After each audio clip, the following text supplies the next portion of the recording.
C'est ce sentiment que l'on a. Un sentiment désagréable que l'on ressent à la suite d'un obstacle, n'est-ce pas, auquel on a fait face, qui nous empêche justement d'atteindre le désir de notre cœur ou d'obtenir une satisfaction quelconque. Donc quand on dit qu'une personne est frustrée, c'est qu'une personne voulait atteindre un niveau. Une personne voulait quelque chose. Une personne voulait aller quelque part. Une personne voulait atteindre une dimension. Une personne rêvait de quelque chose. Une personne voulait accéder à quelque chose ou à quelqu'un, mais la personne a rencontré un obstacle ou alors des séries d'obstacles sur son chemin, et étant dans l'incapacité d'avoir ces choses ou d'atteindre ces niveaux, il y a un désir qui se développe dans son âme, qui devient comme une sorte de tristesse, mais qui ne se limite pas seulement à une simple tristesse, qui se traduit par des comportements qui vont devenir agaçants dans le quotidien, qui peuvent amener même la personne à changer de comportement, à se retrouver en train de faire des choses qu'elle ne voulait pas faire, à devenir désagréable dans la vie, à devenir une personne toujours en colère, à être une personne qui ne sait pas exprimer sa joie, même quand vous lui faites du bien, même quand vous la saluez, elle vous répond par autre chose. Regardez dans les rues aujourd'hui, dans les pays, dans notre nation, à travers le monde, combien de personnes vivent des frustrations dans le quotidien. Parfois vous entrez dans une voiture, dans un taxi, vous saluez quelqu'un et la personne se met en colère. Vous saluez une personne et quelqu'un commence à vous insulter. Mais pourquoi? Parce que la somme des expériences qu'elle a rencontrées ou des obstacles liés à des rêves ou à des besoins ou à des désirs que un philosophe appelle les désirs refoulés, qui n'a pas pu atteindre, l'ont rendu une personne désagréable. Vous trouverez donc des parents qui sont frustrés, vous trouverez des familles qui sont frustrées, vous trouvez des populations qui sont frustrées. Mais qu'est-ce qui cause dans les frustrations? Dans la plupart du temps, c'est l'absence d'atteindre ou l'incapacité d'atteindre ou de joindre les pensées ou les désirs que l'on a dans notre cœur. Or la Bible dit, fais de l'Éternel, quoi? Tes délices, et il fera quoi? Il te donnera le désir, il comblera les désirs de ton cœur. Or, lorsque nous avons fait de Dieu notre désir, et que nous n'arrivons pas à atteindre, accomplir, avoir nos choses s'accomplir, ce qui résulte de cette situation est appelé frustration. Et les frustrations donc peuvent se manifester de plusieurs manières. Elles font que tu vas voir une femme, par exemple, qui n'a pas eu la possibilité dans sa vie d'accoucher. Amen. Quand elle va voir un enfant de trouille qui joue à côté d'elle, elle va cogner elle va frapper sur la tête, ah boum. Parce que quoi? Parce que la frustration liée au fait qu'elle n'a pas pu engendrer dans sa vie a fait d'elle une femme qui est troublée, perturbée, parce que ce qu'elle attendait n'a pas pu être accompli.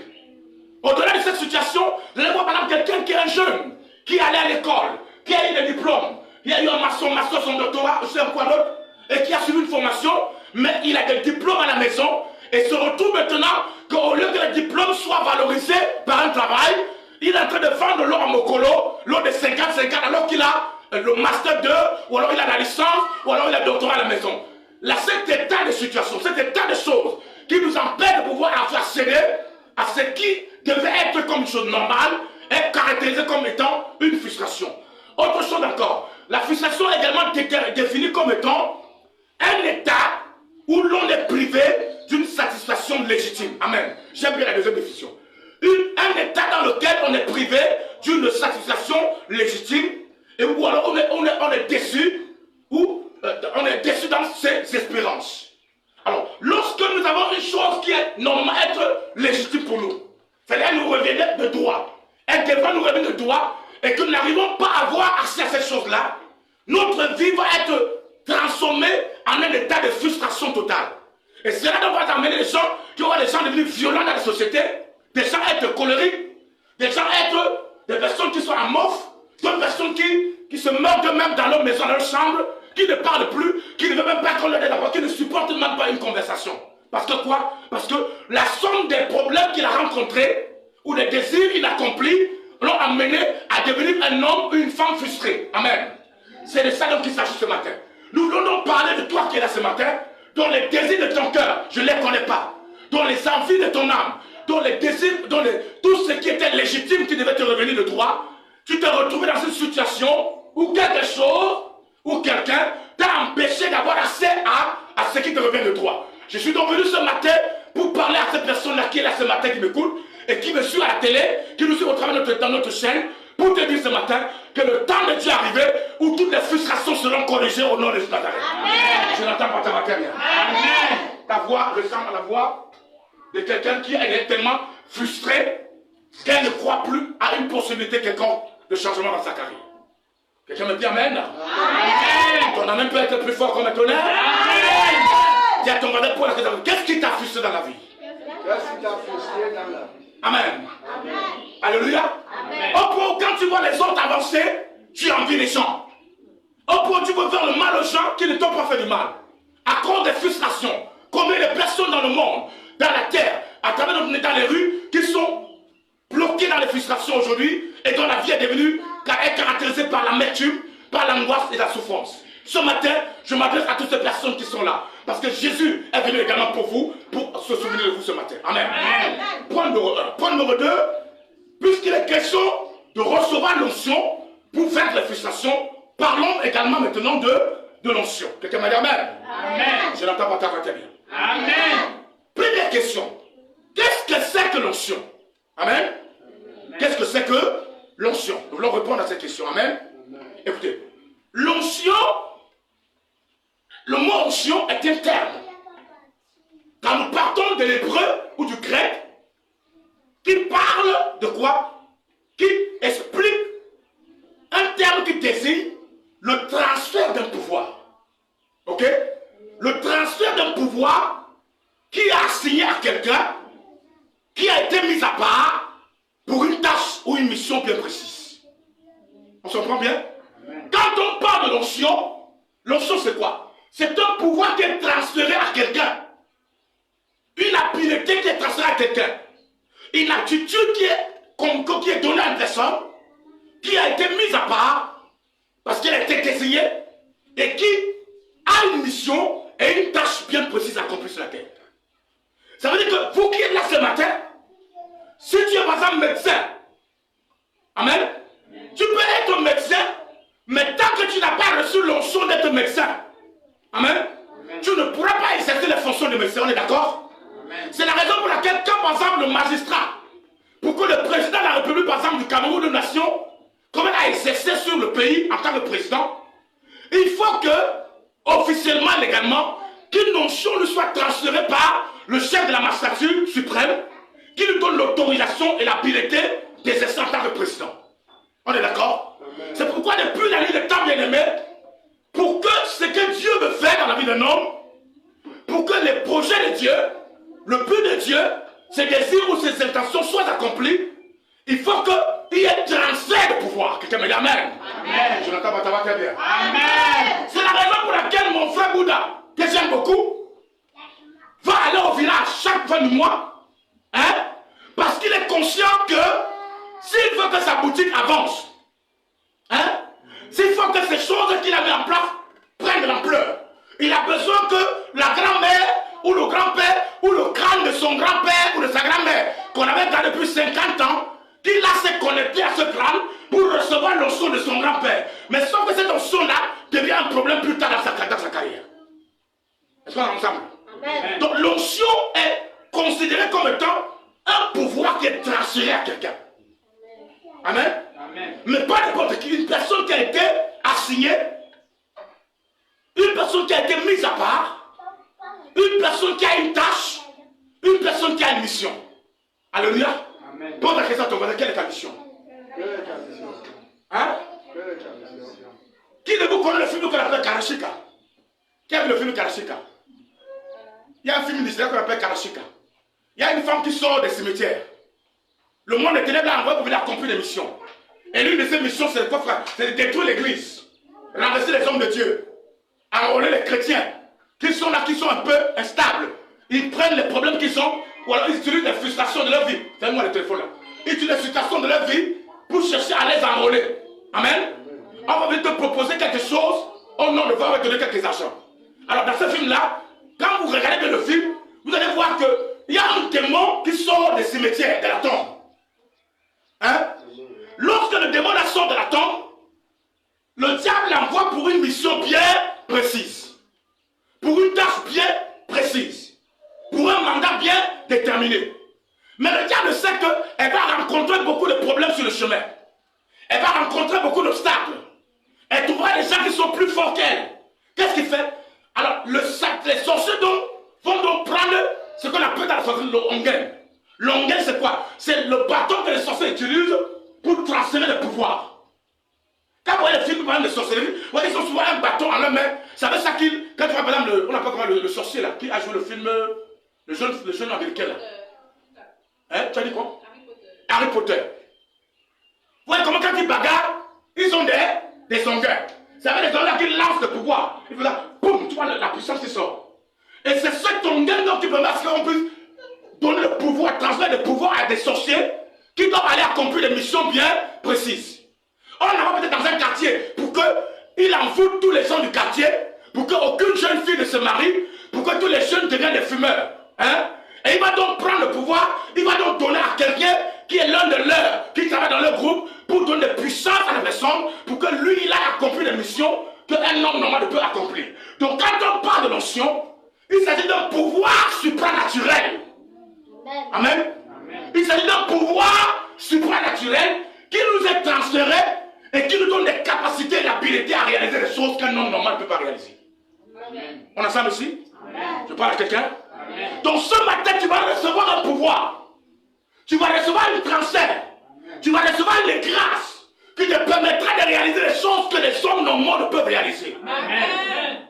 Des choses qui vont bouleverser ta carrière. Amen. Qui vont bouleverser ta vie. Amen. Qui vont changer tes frustrations en célébration. Amen. Ah, les gens c'est le Amen. Est-ce qu'il y a des femmes dans l'église? Est-ce qu'il y a des femmes censées maternellement? Et je n'entends pas les lieux.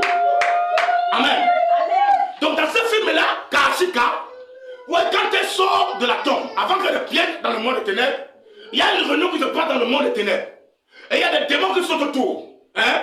La chanson va dire Karashika Shika, Queen of Demons, Prince of Darkness, Karashika Shika. L'histoire des gens. Par exemple, il commence à multiplier les incantations. Plus d'incantations montent, plus la puissance va. Et Satan va sortir, donc on va prendre le longueur, il va déposer sur la tête de Karashika. Parce qu'il sait que si Shika arrive sur terre et qui vient pour te renverser, pour rentrer ton foyer, amen. Et il y a des femmes, tu vois que ton mari a été gâté parce qu'il y a une sorcière qu'on a envoûté, qu'on a mandaté pour venir détruire ton foyer. Tu vois, il y a des gens qui ne travaillent pas. Il y a un sorcier qu'on a transféré le pouvoir, l'onction satanique pour venir renverser ton travail. Ce matin, les frustrations vont tomber au nom de Jésus. Même si on a ou quelqu'un dans ton village qui est venu voler ton mariage, nous allons voyager et nous allons aller raconter la personne pour récupérer ce mariage. Amen. Si ton amène est véritable, ça va arriver. Amen. Même si ce sont des crânes, même si ça partit des crânes, que ces gens ont reçu le pouvoir pour venir me terrasser. Ce matin, il y aura pouvoir d'un pouvoir. Il y aura pouvoir d'un pouvoir. Est-ce que vous savez que vous pouvez être une belle femme? Hein? Mais si vous n'avez pas l'onction, vous restez sans mari. Combien de femmes sont belles ici dehors? Je marchais avant-hier quelque part, en sortant, passant par le côté, en venant de l'église. Vombi. J'ai remarqué le visage d'une femme en journée quand je suis parti là-bas. Parce qu'on m'a dit, comme tu vois là, c'est une femme prostituée, je ne peux pas croire. La femme est d'une beauté extraordinaire. Hein? 19 ans moins, le vêtement a changé. L'attroupement a changé. L'accoutrement a changé. Hein? Elle porte maintenant le vêtement, notre vêtement, selon l'onction qu'elle a reçu. Parce que l'onction qu'on lui a donnée a fait amener de pouvoir pour qu'elle devienne quoi? Une prostituée. Pour qu'elle puisse emporter plusieurs personnes, qu'elle détruise plusieurs mariages, qu'elle détruise plusieurs ménages. Et tu vas la voir maintenant qu'une belle femme comme celle, elle se trouve en train d'attendre pour suivre les gens dans la nuit. Chérie, tu sais ce que maman chérie appelée chérie. Elle dit, mon ami, on est chérie depuis quand? Hein? Alléluia. Amen. Pourquoi? Parce qu'elle n'a pas reçu l'onction pour recevoir le mariage. Donc le diable a pris sa vie, sa carrière, l'a consacrée pour la prostitution. C'est l'onction de la personne qu'elle a reçue. Il y a des gens qui sont des alcooliques, des impudiques, effrénés. Tu vois que tant qu'il n'a pas couché avec même 15 femmes par jour, ou avec 15 hommes par jour, son esprit n'est pas tranquille. Ce n'est plus une chose normale, mais c'est l'onction que le diable lui a donnée. Cette onction, on va détruire ça ce matin. Au moi, ça va très bien. Amen. Tu vas voir un homme comme celui dont on parle dans la télé qui a tué son enfant. Parce que l'enfant a pris 14 000. Vous avez pas vu ça à la télé? 14 000 francs. Et elle a utilisé, je ne sais pas pourquoi. Il a tabassé l'enfant, attaché l'enfant comme un bœuf. Hein? Et resté pendant 2 jours sans manger. Revenir encore et continuer à taper l'enfant. Quand on a le télé là, c'était la mort. Elle est morte. Pour 14 000. Il y a des gens qui ont l'onction de la colère. Hein? L'onction des rancunes. Tu gardes les rancunes aux morts. La personne est morte en 1970. Depuis 1970, tu continues à garder rancune. Quand tu entends son nom, ton visage change. L'onction doit être libérée ce matin. Amen. Et que madame aime bien. Amen. Les mauvaises oncions doivent partir. Amen. Dis les mauvaises oncions. Doivent me quitter ce matin. Il y a des gens qui ont l'onction de la bagarre. Leur maison, c'est le terrain de boxe. Ngano ne voit pas le carreau. Randy Orton ne voit pas le carreau. Sa maison, c'est le terrain de catch. Amen. Dès que tu essaies de contester, bam, c'est le coup de poing qu'il prend. Tu parles à qui? Hein? C'est pas parce que je suis le corps de cette maison. Je suis le corps, je suis la poule, je suis même le chien, je suis tout. Hein? Parce que l'onction qu'il a dit, c'est l'onction de bagarre. Tant qu'il n'a pas bagarré pour 85 personnes, il ne sera pas tranquille. L'onction doit être quittée au nom de Jésus. L'onction de bagarre te quitte ce matin. L'onction de bagarre te quitte. L'onction de la haine. Amen. Dès qu'il entend seulement Bamileke, son visage change. Demande à ton voisin, Bamileke, t'as fait quoi? Hein? Il dit, étonne-nous, les étonnes. Hein? Mon enfant ne va éprouver plus étonne. Hein? Qui t'a dit que tous les étonnes sont pareils? Hein? Parce que l'onction de la haine est dans son cœur. Et beaucoup de Camerounais, beaucoup de personnes sont habités par des fausses oncions. Et les oncions là ont détruit leur carrière. Ce matin, je suis venu pour changer cette onction. Amen. Et repositionner la véritable onction. Et que madame aime bien. Ton amen me dérange un peu. Amen. Alléluia. Amen. Alors c'est ça. Donc nous avons dit que l'onction, c'est quoi? C'est un pouvoir qui nous est transféré, qui a assigné à une personne ou à quelqu'un qui a été mis à part pour une tâche ou une mission bien précise. Point numéro 2. Qu'est-ce que c'est qu'un oint de l'Éternel? Amen. On a parlé donc maintenant de l'onction. Parlons maintenant de qu'est-ce que c'est qu'un oint de l'Éternel. Alléluia. Pour répondre à cette question, on va lire le livre de Jérémie chapitre 1 verset 1 à 5. Rapidement, allons-y vite. Dimanche passé, on n'a pas l'opportunité de pouvoir prêcher. Le dimanche aussi passé, Dieu m'a dit ce matin, prêche la parole. Point numéro 2. Petit 2. Qu'est-ce que c'est qu'un oint de l'Éternel? Allons-y rapidement. C'est le qui a trouvé pour nous, Jérémie, chapitre 1er, verset 1 à 5. Ça vient peut-être, ça presque combler, ou alors compléter le deuxième point. Chapitre 1er, verset 1 à 5. Allons-y. Jérémie 1, verset 5. Avant que je t'ai formé dans le ventre de ta mère. Avant que je ne t'ai formé dans le ventre de ta mère. Je te connaissais. Je t'avais connu. Et avant que tu sois sorti de son ventre. Avant que tu ne sortes de son ventre. Je t'avais consacré. Je t'avais consacré. Je t'avais établi prophète. Je t'avais établi prophète. Amen. Le mot oint est un mot, quand vous prenez le mot hébreu, le mot hébreu qui traduit le mot oint est le mot Kodesh. Amen. Or, le mot Kodesh veut dire mis à part. Amen. Mis à part, établi, positionné, ou une personne qui a reçu un pouvoir. Donc, Dieu parle à Jérémie ici. Quand je t'ai connu, tu ne t'es pas encore né. Je ne t'ai même pas encore conçu dans les seins de ta mère. Mais dans mon plan d'action, je t'avais vu arriver. Et pour que je sois sûr que la mission que je vais te confier réussisse, amen, je t'avais consacré, je t'avais Kodesh ou Kadesh. Kadash. Kodesh ou Kadash. Or, le mot Kodesh ou Kadash, ce sont des mots qui, en même temps, parlent de quelqu'un qui a été mis à part, une personne qui a reçu une délégation de pouvoir, une personne qui a été initiée, une personne qui a reçu le transfert de la grâce, une personne que Dieu a justement consacré ou alors a sacré bien avant le temps. Or, en Israël, lorsqu'une chose doit sortir de l'ordinaire, autrement dit, une personne ointe est une personne sacrée. Or, le mot sacré veut dire mise à part ou alors sortir de l'ordinaire.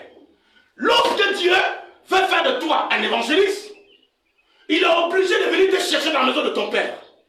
Mais pour que tu sois qualifié pour être évangéliste, il faut qu'il te transporte de la dimension de l'ordinaire à la dimension de l'extraordinaire. Quand tu restes un homme ordinaire, tu ne peux pas accomplir les buts de Dieu dans ta vie. Si tu restes une femme ordinaire, tu ne peux pas accomplir les desseins de Dieu dans ta carrière. Et c'est pourquoi beaucoup de personnes qui ont été appelées, mais qui n'ont pas été ointes, ont échoué dans leur carrière parce qu'ils n'ont pas été consacrés ou n'ont pas été sacrés. Or, sacré veut dire mis à part ou alors placé dans le tas extraordinaire. Amen. C'est pourquoi les sorciers, connaissant la loi du sacre, ça rend toujours à ce que quand les enfants naissent en tout petit, ils les mettent le hibou dans le ventre. Hein? On transmet le hibou à l'enfant par la nourriture ou par le sang de la mère ou par la salive pour que l'enfant soit consacré. Et une chose qui est consacrée appartient à une divinité à laquelle on a consacré. On se comprend bien? Quand on t'a consacré à un esprit, ton esprit et ton âme appartiennent à cette divinité. Ta vie a de le mettre cette divinité. Tu as été mis à part pour accomplir les buts et les desseins de cette divinité. Quand on te consacre au crâne, tu le veux ou pas, ta vie est enrôlée dans les crânes et ton esprit est contrôlé par les crânes et l'esprit des crânes. Il est mort. Il y a des gens qu'on a consacrés à l'eau. Donc leur vie est consacrée à une sirène. C'est pourquoi tu vas voir que dans les nuits, tu as toujours le problème de mari spirituel parce qu'il y a une sirène qui est devenue ton épouse ou ton époux parce qu'on t'avait consacré à l'arrivée du village. Et quand on parle de consécration, bien aimé, il y a toujours un rituel qui accompagne la consécration. Quel est donc le rituel qui t'a consacré pour devenir ce que tu es aujourd'hui? Qu'est-ce qu'on a fait dans ta vie qui a fait de toi un instrument entre les mains des sorciers? Qui t'a donné la marde là? Qui t'a donné l'herbe là? Qui t'a amené à côté du cimetière et a pris les herbes du cimetière, le lot de cadavres, et on t'a lavé avec ça sur la tombe en disant on a été béni, alors qu'on a été consacré aux esprits des morts. Et c'est la raison pour laquelle toutes les nuits tu rêves que tu es en train de marcher avec les morts. Parce que ton âme a été consacrée aux morts. Et c'est pourquoi ta carrière ne peut pas se déconnecter des morts. Mais ce matin, la bonne nouvelle, c'est que on peut te retirer de là au nom de Jésus. Amen. Quelqu'un m'amène bien. Amen. Mon amène est trop faible. Amen. Donc, tous ceux qui sont consacrés sont sacrés. Une chose sacrée est une chose interdite. N'importe qui ne touche pas à ce qui est sacré. Ce qui est sacré est mis à part. C'est la raison pour laquelle tout ce qui était consacré dans le temple, on ne peut pas toucher à ça, ça ne sortait pas du temple. Hein? Les hôtesses consacrées ne peuvent pas être touchées par n'importe qui. Donc quand on a été consacré ou sacré, on a reçu notion, on ne peut pas nous toucher n'importe comment parce que nous appartenons à une divinité. On est ensemble ici? Allons-y maintenant sur le point, la question numéro 3. Amen. Parlons de l'onction. Parlons d'un élément important, parlons de l'onction. Amen. La différence entre celui qui n'a pas été roi et celui qui a été roi. Allons-y dans le livre de 1 Samuel, chapitre 16, verset 1 à 13, rapidement. Lisons. Nous voyons ce qu'on appelle ce point qu'on appelle l'onction qui fait la différence. On va toucher le code spirituel, la préservation des oncions, et on va toucher maintenant le personnage dont je parlais, nous allons utiliser ce personnage. Je ne sais pas, est-ce qu'on t'a oint? On t'a consacré à quoi? À la sirène des eaux? On t'a consacré à la mort? On t'a consacré aux accidents? On t'a consacré au chômage? On t'a consacré au village? Tout ce que tu as fait avec ton esprit, tu es au village. Après 2 semaines, je suis au village. Encore le village. Tous les coups de feu, on t'appelle à tu cours. On te charge encore. Et tu reviens, tu comprends ma vie. Ta vie a été consacrée. Où? Allons-y, rapidement. 1 Samuel 16. Chapitre 16. À partir du verset 1. À partir du verset 1. Écoutez la lecture. J'ai dit au nom du Seigneur Jésus-Christ. L'Éternel dit à Samuel, L'Éternel dit à Samuel, quand cesseras-tu de pleurer sur Saül? mhm, Je l'ai rejeté, je l'ai rejeté. afin qu'il ne règne plus sur Israël. Mhm, Remplis ta corne d'huile mhm. et va. Je t'enverrai chez Isaïe. Bethléemite, Il y a un enfant qui est dehors. car j'ai vu parmi ses fils celui que je désire pour moi. Samuel dit, Mhm, comment irai-je? mhm, Saül apprendra oui. et il me tuera. Mhm. Et l'Éternel dit, tu emmèneras avec toi une génisse Tu amèneras une génisse et tu diras, et tu diras, je je viens pour offrir un sacrifice à un sacrifice l'Éternel. à l'Éternel. Tu inviteras Isaïe au sacrifice. Tu appelleras Isaïe le sacrifice. Je te ferai connaître ce que tu dois faire. Je te ferai connaître ce que tu vas faire. Et tu oindras pour moi celui que je te dirai. Tu oindras pour moi celui que je te dirai. Samuel fit ce que l'Éternel avait dit. Il a fait ce que l'Éternel lui a dit Et il alla à Bethléem. à Bethléem. Les anciens de la ville Mhm. accoururent effrayés au-devant de lui et dirent, Oui. ton arrivée annonce-t-elle quelque chose d'heureux? Est-ce que ton arrivée annonce quelque chose d'heureux? Il répondit, Oui. je viens pour offrir un sacrifice à l'Éternel. Je suis venu offrir un sacrifice à l'Éternel. Sanctifiez-vous Sanctifiez-vous. et venez avec moi au sacrifice.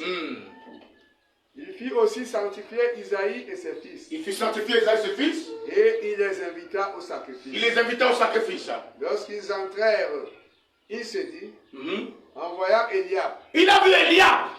certainement, loin de l'Éternel est ici devant. Comme Eliab était costaud, musclé, il a dit c'est seulement ce que Dieu veut établir. Oui. Et l'Éternel dit à Samuel, Dieu dit à Samuel, ne prends point garde à son apparence ne regarde pas les muscles et le buste de sa poitrine. et à la hauteur de Il n'y a sa rien taille. dedans. Et à la hauteur de sa taille. Ne regarde pas la grande taille qu'il a.